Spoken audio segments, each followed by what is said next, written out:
how we define death. What's really death?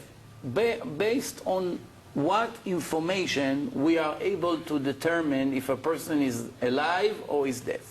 So first symptom is that the heart stops to work.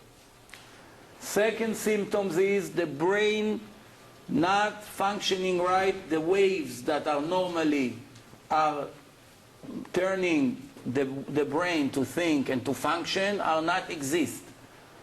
The third symptom is that the cells of the brain does not receive any more oxygen from the lung of the person, which means no oxygen goes into the brain. That means there's a damage as we speak. Once it happens to the person, there's a damage being created. And the next way to know if the person is dying is moments after we see the body temperature drop. And the last symptom is that after few minutes, once we're going to pinch the person, or we're going to burn him, or we will try to move him, we will see that he does not have any more feelings. The nerve system stopped to work. That means even if we burn a cigarette on his skin, he won't react.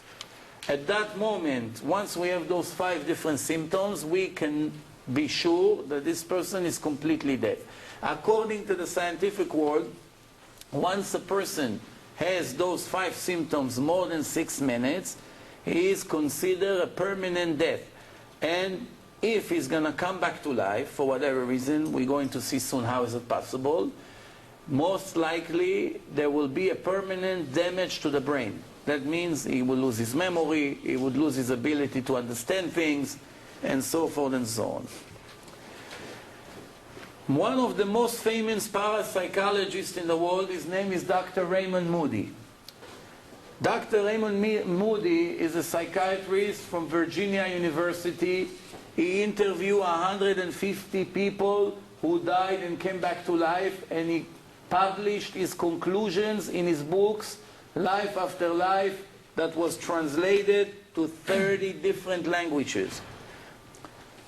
The psychologist Carlos Osis from the United Union of Psychology interviewed 877 doctors who described testimonies and stories of their patients who died and were able to come back to life, and he published many articles and books about it. I'm giving you the world's most famous names in the last 25 years that dealing every day of their life with people who died and were able to come back to life after 6 minutes, which means they were already considered as dead people, and they were able to come back to life and tell a story, and those stories were recorded and were published later on, and we're going to see the conclusion soon. Dr. Kenneth Ring is a professor, psychology professor from Connecticut University. He investigated in a period of 2 years 102 cases of people who died and came back to life, and published his book, The Life in Death. Dr. George Ritchie, the president of the Richmond Medical Academy and the head of the psychiatrist unit in Towers Hospital, he wrote a book, The Return from Tomorrow. And one of the most famous in the entire world, Dr. Elizabeth Kubler-Ross from Detroit, a world-known psychiatrist. She investigated for over 20 years, over 1,000 cases of people who died and were able to come back to life. She published a book about life and death and many other books, and she published many important articles about her conclusion. Dr. Maurice Rawlings, a cardiologist from Tennessee University, investigated 300 cases and published a book, Beyond the Point of Death. Dr. Frank Schoonmaker, a head cardiologist in Denver Hospital, over 1,000 cases, and he found in his researches 60% of the people who died and were able to come back to life, they were describing the same stories. More than 60% of the people had mutual stories.